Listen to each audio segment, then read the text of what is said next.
Habakkuk chapter 1. This is the message that the prophet Habakkuk received in a vision. Habakkuk's complaint.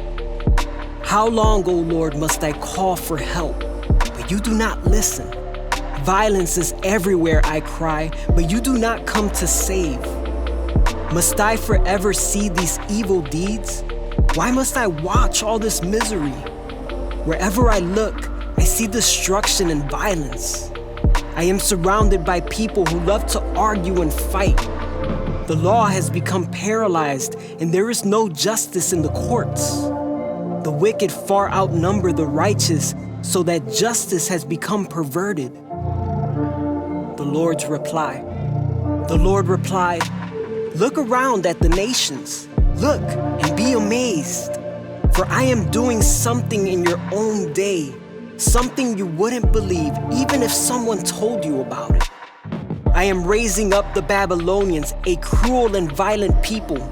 They will march across the world and conquer other lands. They are notorious for their cruelty and do whatever they like. Their horses are swifter than cheetahs and fiercer than wolves at dusk. Their charioteers charge from far away. Like eagles, they swoop down to devour their prey. On they come, all bent on violence. Their hordes advance like a desert wind, sweeping captives ahead of them like sand. They scoff at kings and princes and scorn all their fortresses. They simply pile ramps of earth against their walls and capture them. They sweep past like the wind and are gone, but they are deeply guilty, for their own strength is their God. Habakkuk's second complaint. O Lord my God, my Holy One, you who are eternal, surely you do not plan to wipe us out.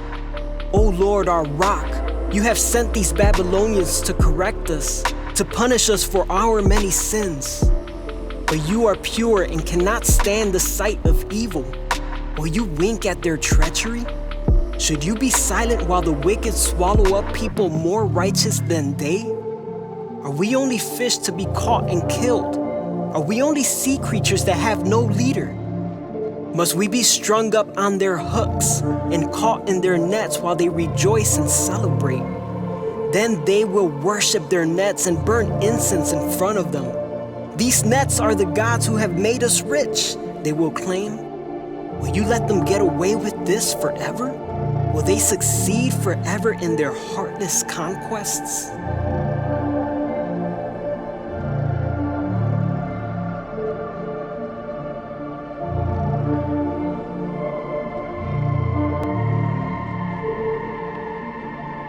Habakkuk chapter 2.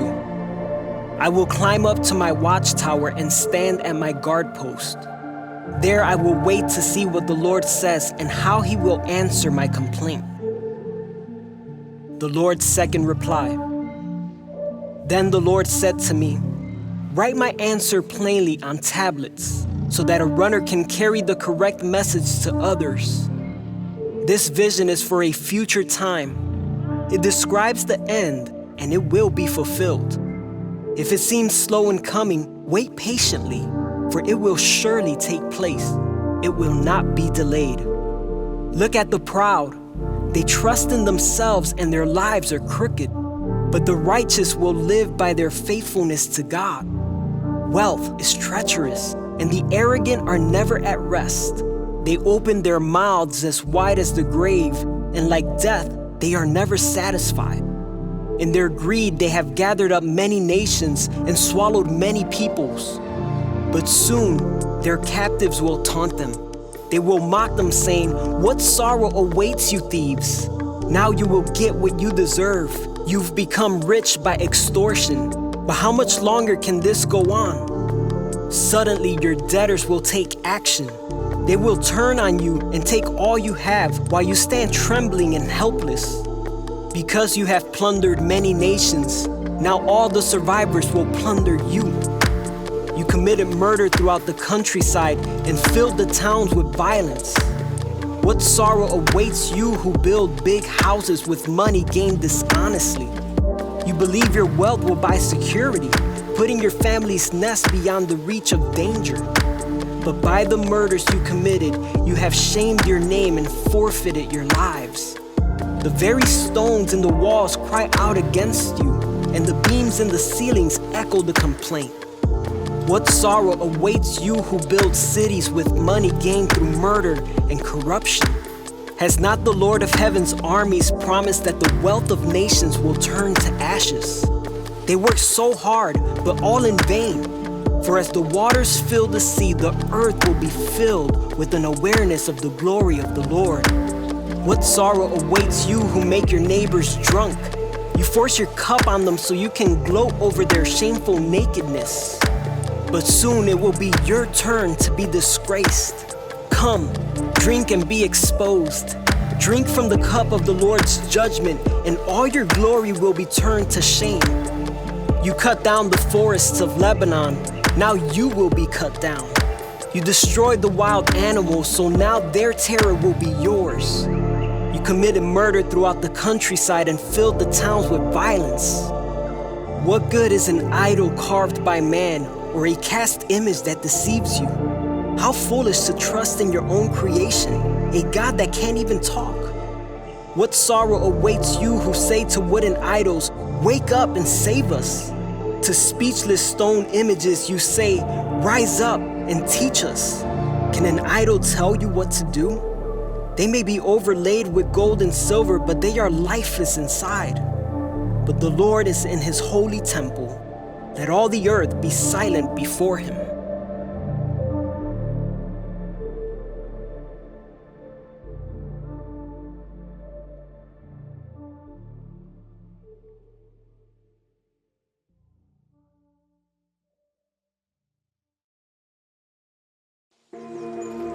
Habakkuk chapter 3.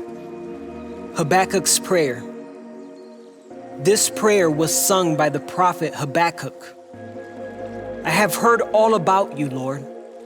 I am filled with awe by your amazing works.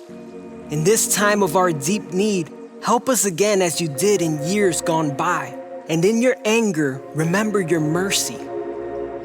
I see God moving across the deserts from Edom, the Holy One coming from Mount Paran. His brilliant splendor fills the heavens, and the earth is filled with his praise. His coming is as brilliant as the sunrise. Rays of light flash from his hands where his awesome power is hidden. Pestilence marches before him. Plague follows close behind. When he stops, the earth shakes. When he looks, the nations tremble. He shatters the everlasting mountains and levels the eternal hills. He is the Eternal One.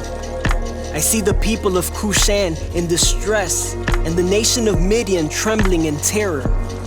Was it in anger, Lord, that you struck the rivers and parted the sea? Were you displeased with them?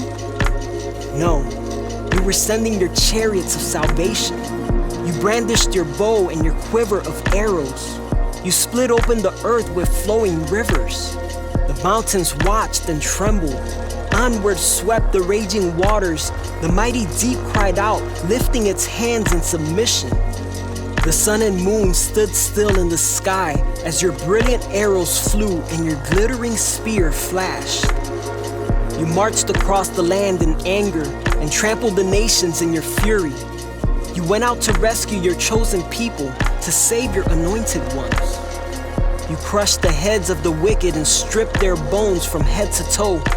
With his own weapons, you destroyed the chief of those who rushed out like a whirlwind, thinking Israel would be easy prey. You trampled the sea with your horses, and the mighty waters piled high. I trembled inside when I heard this. My lips quivered with fear. My legs gave way beneath me, and I shook in terror. I will wait quietly for the coming day when disaster will strike the people who invade us. Even though the fig trees have no blossoms, and there are no grapes on the vines, even though the olive crop fails, and the fields lie empty and barren, even though the flocks die in the fields, and the cattle barns are empty, yet I will rejoice in the Lord. I will be joyful in the God of my salvation. The sovereign Lord is my strength. He makes me as sure-footed as a deer. able to tread upon the heights. For the choir director, this prayer is to be accompanied by stringed instruments.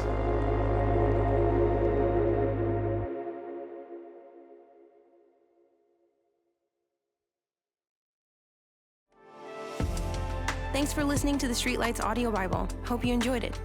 Please share it with others. We are supported by people like you. Would you please consider giving generously today to help forward the mission of Streetlights?